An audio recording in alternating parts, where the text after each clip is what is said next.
اچھا اس کے بعد پھر ولیمہ بھی کیا نبی پاک صلی اللہ علیہ وسلم نے، اور پھر ہاں ان کے خواب کے بارے میں، ان کے چہرے پہ ایک نشان تھا اس کے بارے میں انہوں نے بتایا، نبی پاک صلی اللہ علیہ وسلم نے جب پوچھا تو پھر انہوں نے بتایا کہ انہوں نے ایک خواب دیکھا تھا جب نبی پاک صلی اللہ علیہ وسلم خیبر نہیں آئے تھے، اس سے پہلے نا، ان کے آنے سے پہلے مطلب، خواب دیکھا تھا کہ چاند اپنی جگہ سے ٹوٹ کر ان کی آغوش میں گر گیا ہے، یعنی حضرت صفیہ رضی اللہ عنہا کی۔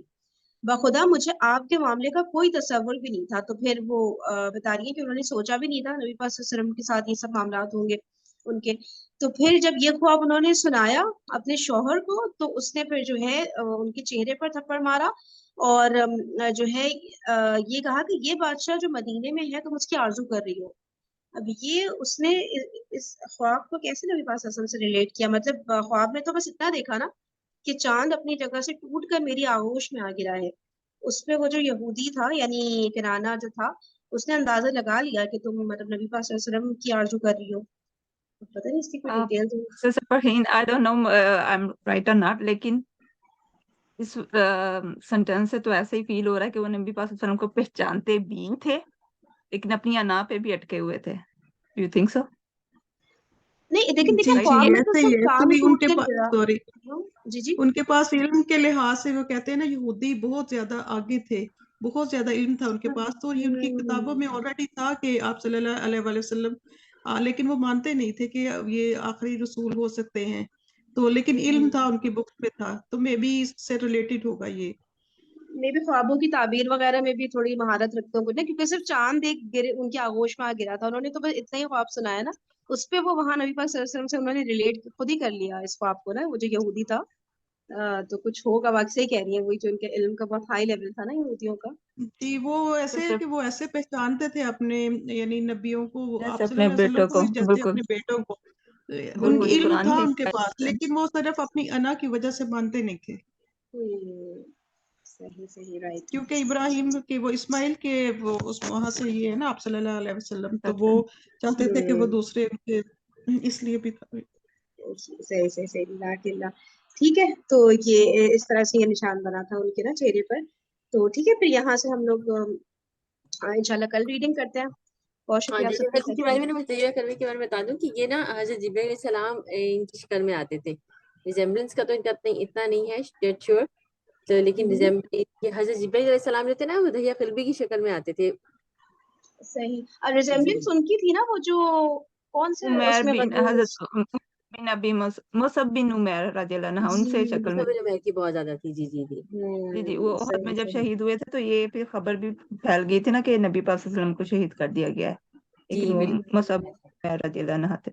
صحیح، یعنی حضرت جبرائیل علیہ السلام ان کی شکل میں آتے تھے، مطلب جو آتے تھے، وہی ہاں لیتے ہیں۔ جی جی بالکل۔ ٹھیک ہے صحیح، چلیں کتنے لکی تھے ماشاء اللہ۔ چلیں صحیح، پھر انشاءاللہ کل یہاں سے کنٹینیو کرتے ہیں۔ بہت شکریہ آپ سب کے سیشن میں آنے کا، جزاکم اللہ خیرا کثیرا، سبحانک اللہم و بحمدک، نشہد ان لا الہ الا انت، نستغفرک و نتوب الیک۔ السلام علیکم ورحمۃ اللہ وبرکاتہ۔ وعلیکم السلام ورحمۃ اللہ۔